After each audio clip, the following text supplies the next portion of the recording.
அம்மா தாயே ஆர்கானிக்கா இருந்தா மாடி தோட்டத்துல இருந்து காய்கறிகள் கொடுங்கம்மா ஒரே குழப்பம் அடையுது. அதனால இது நாளைக்கான முத்திருமா முத்திருமா அப்படிங்கிற மாதிரி இப்ப இதை அழகா நம்ம பறிப்போம் பாருங்க. வீட்டுல சாப்பாடெல்லாம் மீற போகும்போது அதை நம்ம நல்லா வத்தல் போட்டு வச்சுக்கணும். வத்தல் போட்டு வச்சுக்கிட்டோம்னா சாதிச்சு காமிச்சிருக்கிறோம் மாடி தோட்டத்துல. அதாவது இயற்கை முறையில் ரசாயனம் போடப்படாத ஒரு உரங்களை போட்டு சூப்பரா வெண்டைக்காய் நம்ம அறுவடை பண்ணியிருக்கோம். கொடிகளுக்கு இந்த மாதிரி ஒரு நூல் வாங்குவேன். அப்பப்போ வரும்போது ட்ரெலிஸ் அப்படின்னு இதை ஆங்கிலத்தில் நம்ம சொல்லலாம். புயல் ஃபார்ம் ஆயிடுச்சு, ரெட் அலர்ட்டு, 70 கிலோமீட்டர்ல காத்து வீசுதுன்னா இப்போ இங்கேருந்து பார்க்க உங்களுக்கு தோட்டம் ரொம்ப சின்னதாக தான் தெரியும். ஆனால் இது ரொம்ப பிரம்மாண்டமான ஒரு தோட்டம் தான். அம்மா தாயே ஆர்கானிக்கா இருந்தா மாடி தோட்டத்துல இருந்து காய்கறிகள் கொடுங்கம்மா அப்படிங்கிற நிலைமைக்கு வந்து இந்த சென்னை வெயில் நம்மளை ஆக்கிடும் போல இருக்கு. வெண்டைக்காய்கள்லாம் ஏப்ரல் மாசத்துல 42 டிகிரி செல்சியஸ் தொடர்ந்து அடிச்சதுல முத்தியே எனக்கு கிடைச்சது. இப்போ வந்து இங்க சென்னையில அப்படியே பாதிக்கு பாதி டவுன் ஆகி 26, 27 இந்த மாதிரி தான் போகுது. இப்போ வந்து வெண்டைக்காய்கள் நல்லா சூப்பரா வருது. நான் வந்து ஒரு மோர் குழம்பு செய்யலாம் நாளைக்குன்னு முடிவு பண்ணிட்டேங்க. வெண்டைக்காய் செடிகள் வளர்க்க ஆரம்பிச்சதுல இருந்தே நான் மோர் குழம்பு செய்யணும் முடிவு பண்ணிட்டேன். ஆனா எனக்கு இந்த இயற்கை முறையில் ரசாயனம் போடப்படாத வெண்டைக்காய்கள் வந்து போட்டு சாப்பிடணும் அப்படின்னு தான் ஆசை. வீட்லயே வத்தல் இருக்கு, வீட்லயே செஞ்ச ஊறுகாய் இருக்கு, அதுக்கு சாப்பிடணும்னு எனக்கு ஆசை. இன்னைக்கு விளாக் வந்து இந்த அழகான வெண்டைக்காய்கள் இருக்கு பாத்தீங்களா, இதை பறிக்கிறதோட தான் தொடங்குது. நினைக்கலாம் இன்னும் பெருசா விடலாமே, ஏன் அதுக்குள்ள பறிக்கிறீங்க அப்படின்னு சொல்லிட்டு. அதான் பயம் எல்லாத்துக்கும் பயம். இந்த பயம் வந்து இருக்கிறதுனால மனசு வந்து ஒரே குழப்பம் அடையுது. அதனால இது நாளைக்கான முத்திருமா அப்படிங்கிற மாதிரி இப்ப இதை அழகா நம்ம பறிப்போம் பாருங்க. ஆக்சுவலி இது இன்னும் பெருசா வரும், புரியுதுங்களா? அந்த தட்டுல இப்படி வைப்போம். ஆனா மோர் குழம்புக்கு தேவைப்படுது. இன்னைக்கு வந்து எங்க வீட்டுல சிக்கன் பிரியாணி, முட்டை, ரைத்தா. ஆக்சுவலி நான் இன்னைக்கு காலையிலே இதை பறிச்சுட்டு இந்த வெண்டைக்காவை மோர் குழம்பு செஞ்சிடலாம் அப்படின்னு நான் நினைச்சிட்டேன். சரி, இருந்தாலும் வர கமெண்ட்ஸ் எல்லாம் படிச்சா ரொம்ப இலக்காரமா இருக்குது. என்ன அறுவடை பண்றீங்கன்னு நம்ம நிறைய ஆஃப் ஸ்கிரீன்ல அறுவடை பண்ணி சாப்பிடுறோம். இதை காமிங்க. அது வந்து உங்களுக்கு தெரிய மாட்டேங்குது. இது வந்து அநேகமா நாளைக்கு முத்திர கேஸ் தான். அதனால நான் இதையும் பறிக்கிறேன். பூச்சிகள் வந்தாலே முத்தும். இது பாருங்க, மாவு பூச்சி. அதனால பூச்சிகளை ஃபர்ஸ்ட் நீங்க கிளியர் பண்ணுங்க. இங்க 2 இருக்கு. இதை பறிக்கலாம், இதை விடலாம். நிறைய பேர் நம்மளுக்கு ஃபாலோயர்ஸ் இருக்காங்க, அதனால தான் சொல்லி தரேன். இதை பறிக்கலாம், இதை விட்டா நாளைக்கு இன்னும் பெருசா வரும். ஆனா நான் பறிக்கிறேன். சொன்ன மாதிரி நான் வந்து மோர் குழம்பு செய்ய போறேன். எனக்கு தேவைகள் இருக்கு. அதே மாதிரி திடீர்னு வந்து இது ஏதாவது ஆயிடுமா அப்படிங்கிற பயமும் இருக்கு. அந்த வெண்டைக்காய் செடிகள்லாம் ஒண்ணா வச்சிருக்கோம். காட்டுங்க எவ்வளோ அழகா ஒண்ணா குரூப்பா ஒரு லைனா இருக்கு. ஒரு தம்பி வந்து சொன்னாரு, செடிகள் எல்லாம் ஒண்ணா வைங்க, நீங்க என்ன இப்படி வித்தியாசமா அப்படி அங்கங்க வச்சிருக்கீங்க, அதனால கூட முத்தலாம், மகரந்த சேர்க்கை ஒழுங்கா நடக்கலனாலும் இதெல்லாம் நடக்கலாம் அப்படின்னாரு. இப்ப பாருங்க, அந்த வெண்டைக்காய்லாம் இதே ஒண்ணா போகுது. இதுல வந்து ஒரு சிகப்பு வெண்டைக்காய் இருக்கு, இதை காட்டுங்க. ஆனா இதுல கம்போஸ்ட் கொட்டி கிருணி பழமும் வளருது. சரி, நாங்க அதை வந்து ஒன்றும் பண்ணலை. கிருணி பழம் வளர்ந்துட்டு போதுன்னு விட்டுட்டோம். இது மோட்டர் போட்டேன் காலையிலே. அப்போ மேலே வந்து பார்த்தேன், இந்த வெண்டைக்காய் லைட்டாக முத்துனா மாதிரி தான் எனக்கு தோணுது. வெட்டி பார்ப்போம். இது முத்திச்சு பாருங்க. அதனால தான் நான் வந்து பயத்தில் அறுவடை பண்ணுறேன்றேன். ஸோ இப்போ இதை என்ன பண்ணலாம், இதை வந்து இங்கே இருக்கு பாருங்க.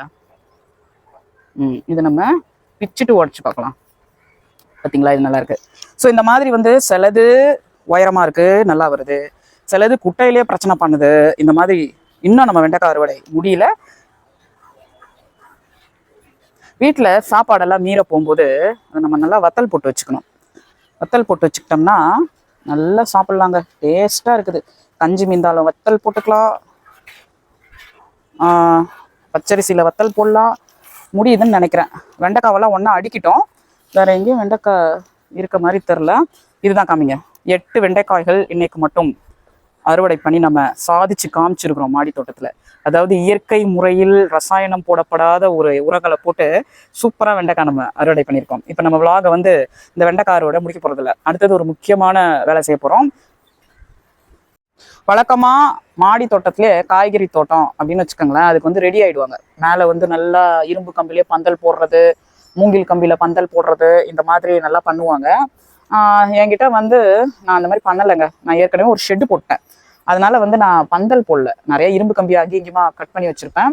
கொடிகளுக்கு இந்த மாதிரி ஒரு நூல் வாங்குவேன். அப்பப்போ வரும்போது ட்ரெலிஸ் அப்படின்னு இதை ஆங்கிலத்தில் நம்ம சொல்லலாம். ட்ரெல்லிஸ்னா கீழே இருந்து அது மேலே ஏறும். அந்த மாதிரி மேலே வர்றதுக்கு பேர் மறந்து போச்சு. இப்போ வந்து இந்த நூல் இருக்குது பார்த்தீங்களா, இது நம்ம எதுக்கு கொண்டு வந்திருக்கோம் அப்படின்னா, இது வந்து 10 ரூபா. இந்த 2 பீர்க்கங்காவை காமிங்க. இதில் வந்து 2 பீர்க்கங்காய் கொடி போகுது, புரியுதுங்களா? இதோ போது பாருங்க, இதோ போதா. இது வந்து படர்றதுக்கு தத்தளிச்சுட்டு கிடக்கு. இதை வந்து நான் ஃபஸ்ட்டு ஒரு கொம்பில் கட்டுறேன். ஏன் அப்படின்னா அதுதான் முறை. இந்த கொம்பில் இது இருக்கணும். அதுக்கப்புறம்தான் இதை வந்து நம்ம மேலே வந்து ஏற்றணும் கம்பியில். இல்லைன்னா சில சமயம் காற்று அடிக்குது பார்த்தீங்களா, அப்போ அப்படியே வேரோட பிடிங்கிட்டு வந்துடும். இப்போ வந்து நான் அளந்து வச்சு பார்த்துப்பேன். இங்கே பாருங்க, இங்கே ஒன்று கம்பி இருக்குது பாருங்க, இது இரும்பு கம்பி தான். இந்த மாதிரி ஒரு 6, 7, 8 போகுது. அது பத்தலைன்னா நான் கயிறும் கட்டிப்பேன். இது பாருங்க, இதை அளந்துட்டேன்னா இது பாருங்க, இதை அளந்துட்டு இப்போ என்ன பண்ணுவேன், நான் இப்படி கட் பண்ணிப்பேன். அதாவது தோட்டம் போடணும் அப்படின்னா 10 ரூபா நூல் கண்டு, அப்புறம் எதர்ச்சியாக கிடைக்கிற கொம்பு, இதுவே வந்து போதும்.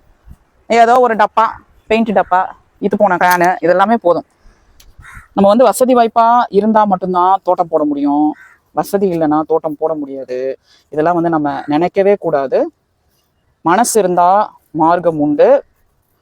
நிறைய கமெண்ட் வருதுன்னு சொன்ன பார்த்தீங்களா, இந்த கமெண்ட் எல்லாம் உங்களுக்கு படிக்க பிடிக்குதுன்னா அதுக்கு நான் சொல்கிறேங்க, பதிலுக்கு படிச்சும் சொல்கிறேன்றேன். இந்த பாருங்க, இடையே ஏத்துறேன்னா இதோ வருது பாருங்க அந்த கம்பி. இது வந்து ரொம்ப ஸ்ட்ரிக்டாகவும் கட்டக்கூடாது. கீழே வந்து பாருங்க, அது லைட்டாக தொங்கணும். அது தொங்குது பாருங்க. ரொம்ப ஸ்ட்ரிக்டாக கட்டினா என்ன ஆகும், புயல் ஃபார்ம் ஆயிடுச்சு, ரெட் அலர்ட்டு, 70 கிலோமீட்டரில் காற்று வீசுதுன்னா இந்த பக்கமும் அந்த பக்கமும் ஆடிட்டு கொடி அப்படியே தான் இருக்க போகுது. இலை மட்டும்தான் ஊதுறோம், திருப்பியும் தலையும். ஸ்ட்ரிக்டாக இழுத்து கட்டிட்டிங்கன்னா கதை முடிந்து விட்டது. இப்போ வந்து இதில் நம்ம சுற்றி விட்ருவோம். இங்கே பாருங்க, இதில் அப்படியே ஏறும் அந்த ட்ரெல்லிஸ். ஏறி என்ன பண்ணோம், பக்கத்தில் ஒரு கம்பி போதா, இது வந்து வெள்ளரிக்காய், கிருணி பழம் 2 இருக்கு, அதில் அப்படியே ஏறும். இது கட்டுங்க சுரக்காய், இதை நான் ஒரு கயிறு கட்டி இந்த கம்பியில் விட்டுருக்கேன்னா அது அப்படியே மேலே ஏறுது. அதே மாதிரி இங்கே ஒரு சுரக்காய் துணி காய வைப்பாங்க பார்த்தீங்களா, அதில் போகுது. அதை கட்டுங்க. துணி காய வைக்கிறதுல போனால் நம்ம வந்து உடச்சி விடணும். உடச்சிலாம் வந்து விட வேண்டிய அவசியம் இல்லை. பாருங்க, இதுதான் துணி காய வைக்கிறது இந்த கம்பி. இப்போ வந்து நான் சேர்ல ஏறியிருக்கேன். ஏறிட்டு 10லன்னு நினைக்கிறேன், பார்ப்போம். இந்த மாதிரி ரிஸ்கான வேலைலாம் நீங்கள் செய்யாதீங்க.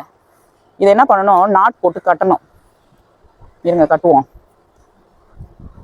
இவ்வளோ ரிஸ்க் பண்ணுறதுக்கு நீ ஒரு பந்தல் போட்டுடலாமேன்னு நினைக்கலாம். சொன்ன மாதிரி எனக்கு பந்தல்லாம் போட தெரியாது, கம்பெல்லாம் வாங்கிட்டு வந்து அவ்வளோ உயரம்லாம் இல்லை.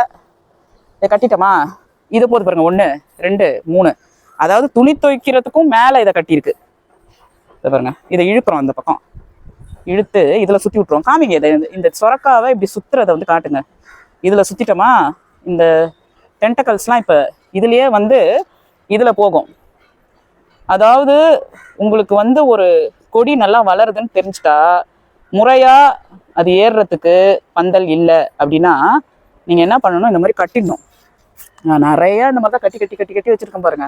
பூ கட்டுற நூல், வேஸ்ட்டாக கிடைக்கிற நூல் எல்லாத்தையும் இழுத்து இழுத்து இழுத்து இழுத்து மேலே அப்படி கட்டிடுவேன். இப்போ இதில் போகும், இதில் போகும், இதில் போகும், அப்படியே அதில் இருந்து அதில் இழுத்து கட்டினா அப்படியே மேலே வரும். அவ்வளோதான், சிம்பிளாக வந்து நான் முடிச்சு விட்ருவேன். இப்போ இந்த சுரக்காய் கொடி இருக்குல்ல, இது பக்கத்தில் வாங்கலாம், வாங்க இதை காட்டுங்க. இது காராமணி காட்டுங்களா. இதை வந்து நான் மார்ச்சில் வச்சேன். அது காஞ்சி போய் தலைஞ்சு வந்து திருப்பி காஞ்சி போய் தலைஞ்சு வந்து இந்த மாதிரி இருந்தது. என்கிட்ட காராமணி விதைகள் இருக்கு. என் வீட்டில் காராமணி யாரும் அதிகமாக சாப்பிட்றத விரும்ப மாட்டாங்க. நான் மேகியில் போடுவேன். இது என்ன நடக்குதுன்னா நூடுல்ஸில் போடுவேன். இங்கே பாருங்க, கருவேப்பிள்ளையை காட்டுங்க, இங்கே வாங்க. இதில் ஒரு செடி வந்து இந்த கருவேப்பிள்ளையை சுற்றுது. நான் அதை நார்மலாக என்ன பண்ணுவாங்க, இந்த மாதிரி கருவேப்பிள்ளையெல்லாம் ஏறிடுச்சு, மரத்தில் ஏறிடுச்சுன்னா அதை அப்படியே விட்டுடலாமே அப்படின்னு வந்து தோணும். இந்த கொடி போய் போய் என்ன பண்ணோம், அந்த ஏதாவது ஒன்றில் ஏறி ஏறி அப்படியே நிற்கும். அதுக்கு ஒரு இடம் இல்லைன்னா அப்படியே நின்றுட்டே இருக்கும். அப்புறமா அது சரியாக காய் வைக்காது. இதை நான் பிரிக்கிறேன், இங்கே காட்டுங்களேன். இந்த கருவேப்பிள்ளையிலேருந்து இது லாவகமாக அப்படியே இதை பாருங்க, இங்கே வாங்க காட்டுங்க. பிரிச்சுட்டு இதுக்கு ஒரு கயிறு கட்டணும்னு வச்சுக்கோங்களேன். இதுலேருந்து 10 கிளைகள் வரும். அப்புறமா காராமணி வேணும் வேணான்னு கிடைக்கும். ஊரில் இருக்க மக்களுக்கு தான் எடுத்துகிட்டு போய் கொடுக்கணும். இந்த மாதிரி தான் நான் செஞ்சு செஞ்சு ஏகப்பட்ட தக்காளி, ஏகப்பட்ட பீர்க்கங்காய் எல்லாத்தையும் கொண்டு போய் ஊரில் கொடுத்துட்ருந்தேன். இப்போது இந்த சுரக்காய் இதில் போதா, இப்போ இதுக்கு ஒரு கயிறை இந்த மாதிரி கட்டி அதுக்கு மேலே ஏற்றி விட்டோம் அப்படின்னா செம்மையாக வந்து அப்படியே காய்ச்சி காய்ச்சி கீழே தொங்கிட்டு இருக்கோம். இப்போ நம்ம இதுக்கு கயிறு ரெடி பண்ணுவோமா, அதே நூல் தான். இப்போ ஏறிக்கிங்க அதில். அதாவது நாங்கள் வந்து சேர் மேலே ஏறுற அளவுக்கு தான் எங்கள் ஹைட்டெல்லாம். நாங்கள் சேரில் தான் ஏறிப்போம். சேரில் ஏறலைன்னா எங்களால் இந்த வேலையெல்லாம் செய்ய முடியாது. நாங்கள் வந்து ரொம்ப டீப்பாக வேலை பார்ப்போம். யாரும் செய்யாத வித்தையெல்லாம் மாடி தோட்டத்தில் காட்டுவோம். சில பேருக்கு பார்த்தா தோணும், இது என்ன இந்த மாதிரி கொடியெல்லாம் பிரிச்சு இது ஒரு வேலையா? இது பாருங்க, இதுல போகுது ஒண்ணு, இந்த சொரக்காலையே ஒண்ணு போகுது. ஆனா இந்த சொரக்கால போறதை நம்ம எடுக்க தேவையில்ல. காட்ட இது காட்டு, இங்க வா, இதோ போகுது பாரு சொரக்கால. இதை வந்து நம்ம எடுக்க தேவையில்ல. ஏன் அப்படின்னா அந்த சொரக்காலையே அது போய் என் கழுத்துல எல்லாம் கம்பி இருக்கு பாருங்க, சொரக்காலே போய் மேலே ஏறிடும். கொடியோட கொடி ஏறினா நம்மளுக்கு பிரச்சனை கிடையாது. இந்த மாதிரி கருவேப்பிள்ளை எல்லாம் ஏறிட்டு அதோட வளர்ச்சி அது தடுக்கிறது, அது வந்து எனக்கு பிடிக்கவே பிடிக்காதுங்க. முக்கியமா எனக்கு கருவேப்பிள்ளை வந்து கழுத்துலயே வருது. கருவேப்பிள்ளை வந்து எனக்கு ரொம்ப பிடிக்கும். மேலே இதுலயே கட்டி விட்டுருவோம்னா கருவேப்பிள்ளை எனக்கு ரொம்ப பிடிக்கும். அதுல வந்து இது வளர்ச்சியை தடுக்குதுன்னா எனக்கு ஒரு மாதிரி இருக்கும், எனக்கு பிடிக்காது. அதனாலதான் நான் வந்து அப்படி பண்றேன். 3 முடிச்சு போட்டுருவோம் தாலி கட்டுற மாதிரி, இதுல ஏறட்டும், அவ்வளவுதான். இதை காட்டுங்க, இங்க வாங்க, எப்படி நான் சுற்றுறேன் பாருங்க. அந்த கொடியை அப்டேட் போடுறேன் ஆகஸ்ட்ல, அவசியம் பாருங்க. நான் செஞ்ச வேலையெல்லாம் என்னென்ன நடந்திருக்கு அப்படின்னு பாருங்க. சில பேர் இது 1G 2G 3G கட்டிங்லாம் கூட போடுவாங்க. இப்ப நான் அதுல ஏத்தி விட்டுருக்கேன்னா இப்ப இங்க துணிலாம் காயலாம். இதை இன்னும் கொஞ்சம் டைட் பண்ணிருந்தா இன்னும் துணி காய வைக்கலாம். பாருங்க, சரி பரவாயில்ல விடுங்க, யாரும் டிஸ்டர்ப் பண்ண மாட்டாங்க. இதுல இதை சொரக்க தோ ஒண்ணு போகுது பாருங்க, இதையும் கட்டலாம். இது இன்னும் நீட்டா வரட்டும் அப்படின்னு நான் அதை விட்டு வச்சிருக்கேன். ஸோ இந்த மாதிரி கொடிகள் வந்து நிறைய இடத்துல போதுங்க. ஆக்சுவலி இது பக்கத்துலயே ஒன்று இருக்குது பாத்துக்கங்க, இந்த பீர்க்கங்க, அதையும் நான் இப்ப ஏத்தணும். அதுக்காக தான் அந்த நூல்கண்டு வந்து வாங்கினேன். எங்கடா அது தம்பி, நூல்கண்டுங்க டோருக்கு. ஸோ அதுக்காக தான் இந்த மாதிரி நான் பண்ணேன். நேற்று வந்து உங்க கூட நான் vlog ஷேர் பண்ணியிருந்தேன் பார்த்தீங்களா, ஓரளவுக்கு பெருக்கிட்டேன். வாங்க அதை வந்து காமிக்கலாம். அப்படியே வாங்க, என் பின்னாடி வாங்க. அதுக்கப்புறம் நான் என்ன செஞ்சேன் அப்படின்னு சொல்லிட்டு நீங்க பார்க்கணும்ல, அப்படியே தரையை காமிச்சிட்டு வாங்க. அங்க இருந்த குப்பை மண் எல்லாத்தையும் எடுத்துட்டு பண்ணிட்டு இருக்கும் போதே மழை வந்துருச்சுங்க.